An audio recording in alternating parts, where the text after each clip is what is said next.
بسم اللہ الرحمن الرحیم۔ ناظرین، ایران امریکہ مذاکرات سے جڑا ہوا ایک پہلو اسرائیل کو انگیج کرنے کا بھی تھا۔ ابھی تک تجزیہ کاروں کے سامنے یہ بات نہیں آ رہی تھی کہ بنیادی فریق اس تنازع کا اسرائیل ہے۔ اسرائیل کے کہنے سے ہی امریکہ اس خطے میں گھسا۔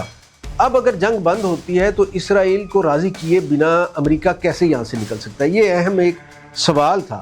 اب یہاں پہ اسلام آباد میں جو ٹاکس ہو رہی ہیں وہاں پہ باقی چیزیں تو ہمارے سامنے آہستہ آہستہ کھل رہی ہیں، لیکن یہ بات ابھی تک نہیں کھلی تھی کہ اسرائیل کو کیسے اس معاملے میں شامل کیا جائے یا اس سے بات کی جائے۔ تو اس حوالے سے امریکہ میں اسرائیل کے ساتھ کچھ لبنان کے مذاکرات ہوئے، اور ان مذاکرات میں ایران کا جو موقف تھا وہ بھی سامنے رکھا گیا۔ لبنان کی اپنی خود مختاری، سلامتی، اس کو بھی سامنے رکھا گیا۔ اس میں اسرائیل کا جو مطالبہ ہے وہ یہ تھا کہ لبنان سے حزب اللہ کا انخلاء ہو۔ حزب اللہ کیا ہے؟ حزب اللہ دراصل ایران کے طاقت کا ایک ایکسٹینشن ہے۔ اسے پراکسی بھی کہا جا سکتا ہے۔ یہ بھی کہا جا سکتا ہے کہ اسٹریٹجک موجودگی جو ایران کی ہے وہاں پہ، وہ ایران نواز گروہ کے طور پہ وہاں پہ موجود ہے۔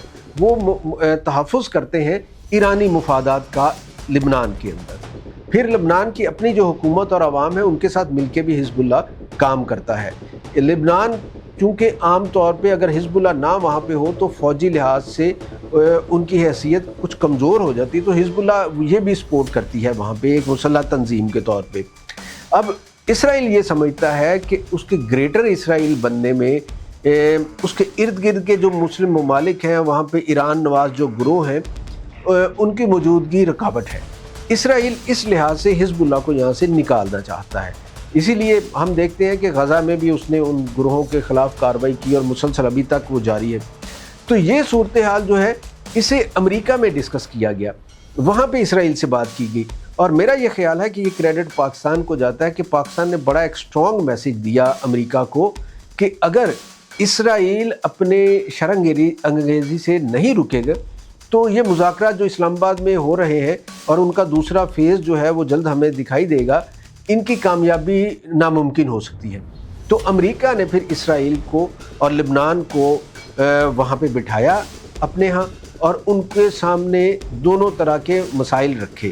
اب اس پہ کتنی پیش رفت ہوتی ہے، اس پہ معاملات کس طرح سے بیٹھتے ہیں، یہ تو ابھی کچھ دن کے بعد معاملہ کھلے گا، لیکن یہ بڑی حیرت کی بات ہے اور اطمینان بخش ہے کہ اشروں کے بعد اسرائیل اور لبنان جو ہے امریکی گڈ آفس کو استعمال کرتے ہوئے، ثالثی کو استعمال کرتے ہوئے ایک دوسرے سے بات کر رہے ہیں، اور بنیادی ان نکات پہ بات کر رہے ہیں جو اس خطے کے اندر جارحیت کا، بدامنی کا، دہشت گردی کا اور اسرائیلی جو بدماشی ہے اس کا باعث بن رہے ہیں۔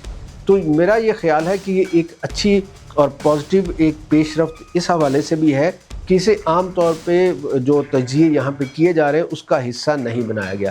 ہم امید کرتے ہیں کہ جس طرح سے بڑے کنٹرولڈ کنڈیشنز کے اندر یہ ساری ڈپلومیسی ہو رہی ہے اور نیگوسیشنز ہو رہی ہیں، تو اس میں اسرائیل اور لبنان کے ٹاکس ہیں ان کا بھی ایک مثبت نتیجہ سامنے آئے گا۔